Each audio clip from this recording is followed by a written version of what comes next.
Welcome to Out in the Field with Randall J. Hodges. Today we're doing your advanced class at Baker Lake Trail, but I thought first I'd film a segment. I get asked all the time, how do you carry your gear? So we're going to go through my backpack. I'm going to lay out everything. We've got Foxy Dog with us today. She'll probably run in and out of the scene. I'm going to go all through my backpack and I'm going to show you how I pack the gear and what gear I'm carrying.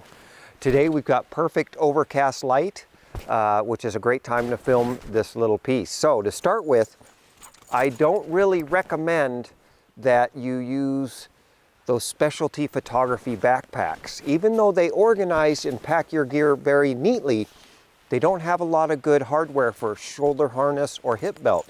And carrying the weight is critical. As you can see, this rests on my back just perfectly. Most of the weight is right there on my hips. So when you select a backpack, no matter what brand, no matter what type, that's what I think is critical, carrying the weight. So let's go ahead and unpack this thing and I'll show you the gear I'm carrying for today's lesson. So first of all, I always hike with my leaky hiking poles, but any brand of hiking poles will work. Get them adjusted to yourself. So there's my first piece of gear. And I'm just going to set down the pack here and we're going to go on through it. So by the way, this is an REI Traverse 60. It's 60 cubic liters, which may seem like a lot, but in the winter you need to have extra gear in there. In the summer, maybe a little less. So make sure you have a big enough backpack. A little bit bigger is better than a little bit smaller. All right. I like to keep my tripod in the pack along with my photography bag. So here I've got a Low Pro. This is an all-weather 170 AW2. We'll show you what's in there in just a moment. And then in here is my tripod. I am carrying a very nice light 2.9 pound Gitsu tripod. It's a Traveler legs and with a Traveler ball head. Their simplest ball head, lightest ball head. The important part about a tripod is the fewest leg segments as possible, because the more segments you have, the weaker the tripod, and also the slower the setup. So for this tripod, I can quickly pop the legs. I prefer hand turns rather than hand snaps, and give it a couple turns, and my tripod is set up. What I also think is important for a tripod is that it comes up to your chin. And if it can come up to your chin without raising that middle bar, that's perfect. That's what you're looking for. But if you do have to raise a little bar, because you're taller than me, the middle bar that is, halfway is really as far as you want to go, because if you raise this middle bar all the way, suddenly your tripod is not as sturdy. So you want a tripod while you're fully standing to go up to your chin. So there's the tripod. Now inside my backpack, I have a little tube in there. This helps me give a perfect way, and I'll show you how easily. And practicing putting away your tripod and getting out your tripod is critical. You want to be quick and adept with your gear. And since I have that tube in there, I simply drop the tripod right back in the backpack. So there we've got the tripod covered. Now let's go ahead and go through my Low Pro camera bag here, and I'll tell you what's in here. And by the way, today I'm shooting the Canon 5D SR. I call the Image Monster. This is the only camera I shoot. I have 3 bodies. I'll probably even buy another one. I hope to finish my career shooting this camera because I love the sensor tone. So camera's in. I have a Stingray light bright warming polarizer on every lens I own. It's on my 24-105 Mark II lens today, which we're going to use for our Baker Lake Trail lesson. And if you look inside that bag, here is my filter pouch. Right now, even though I carry Stingray filters, I prefer the Lee 100 filter pouch.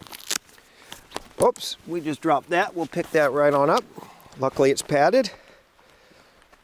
And this is very handy because it goes right on my belt, sits there real nice. This carries up to 12 filters. I'm actually carrying all 12. What I recommend for my students in your split neutral density filters is you get a 1-stop, 2-stop, 3-stop in hard graduation. Once you get adept at using those, I would highly recommend that you add a 4-stop to it when you have learned you have the need for it. And I also have Stingray made just for me a 1/2 stop. So when I'm in between stops, I've got that 1/2 stop. So I carry a 1, 2, 3, 4 in hard graduation and a full nother set 1, 2, 3, 4 in hard graduation. That's overkill, but I do that in case I damage a filter or a filter fogs or a filter freezes. I also have a couple of wipes right in that pack. I am also carrying the Randall J Hodges Mountain V filter. Probably not necessary today, but when I'm in the mountains, critical. So that's what I've got for filters in the Lee filter pouch. Also inside my Low Pro, on the side pocket there, I am carrying 2 cable releases.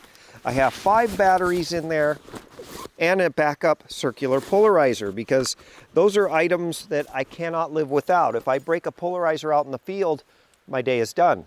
So I always carry a backup.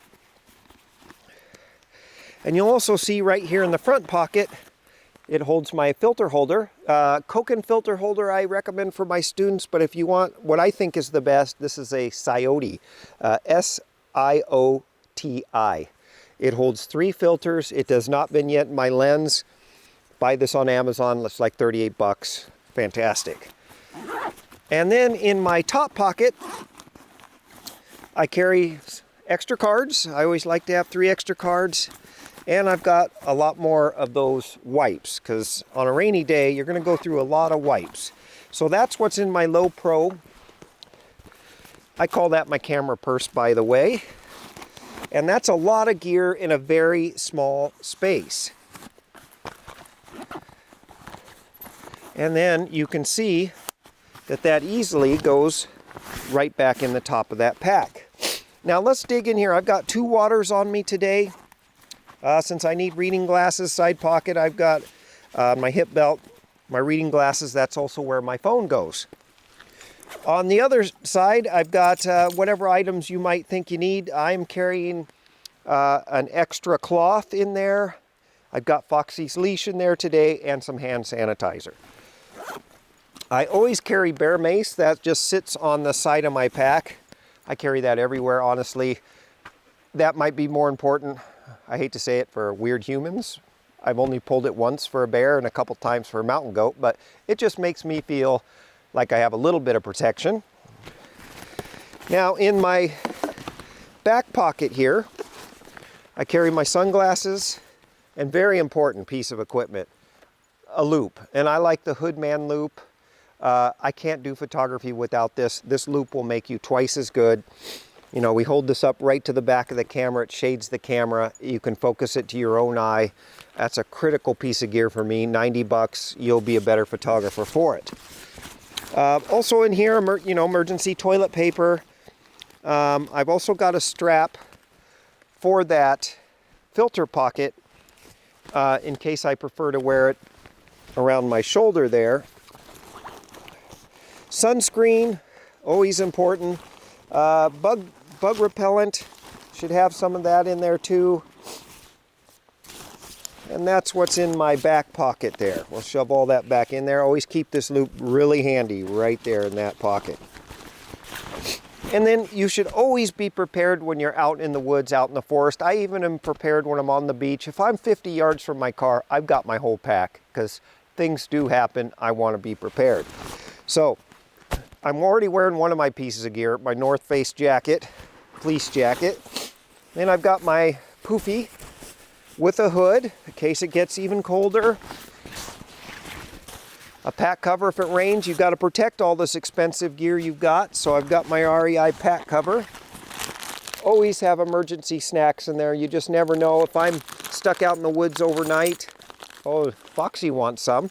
I need my emergency snacks. Another fleece coat.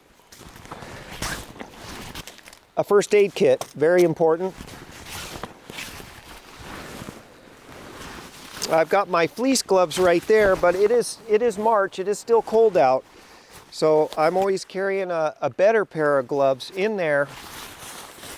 Rain pants, very important. A rain jacket.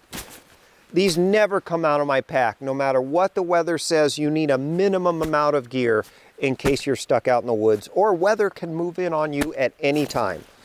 So don't shortchange yourself on the gear. More emergency toilet paper. This is, you can't leave home without it. So that empties out my pack, and you can see what I shove into this pack. So let's just go ahead and get it repacked.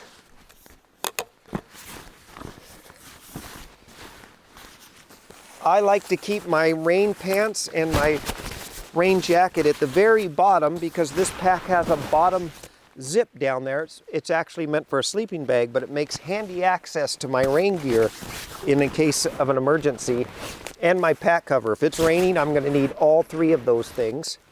Also my first aid kit, so I could access that through the bottom of the pack. We'll get those extra warm gloves in there, those emergency snacks,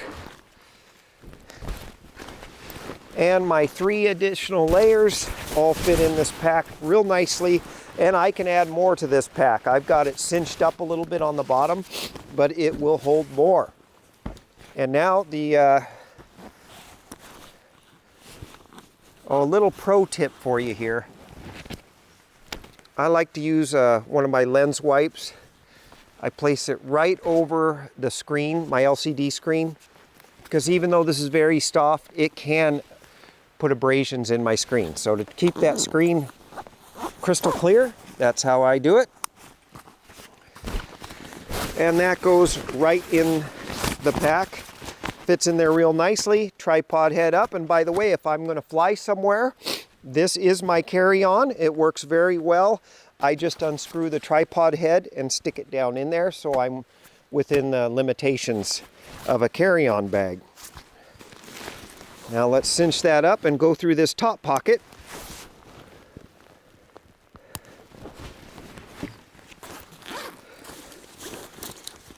Car key locked in there. All backpacks have a key thing to lock in. You never want to lose your key. Headlamp, very critical piece of gear is a headlamp. And that's what's in my top pocket. I keep that one pretty thin, so only the important stuff. Now, another pair of gloves. That might seem overkill, but it is cold. If it rains, those gloves get wet. And hand warmers for today. Our high is only going to be about 43, so might need those tonight while we're out on the trail. And in case the sun comes out or it gets warm, I've got a cap in there. Wallet. Oh yeah, something for Foxy dog here. Very important for Doggy if she's on the trail. She's got to have herself a treat. So there you go, Foxy dog. Put my wallet in here. You can tuck whatever you want in here. There's also, I'm allergic to bees, so I have an EpiPen in there. I have some emergency Tylenol and aspirin in case I'm injured out on the trail and need some painkillers. I'll slap a map in there. I have a map from my last visit, which was Mono Lake in there. I probably should have taken out. That's what's in the top pocket of the pack there. So it's really important that you get a pack that hauls everything that you want to haul, and never shortchange yourself on gear or food or water.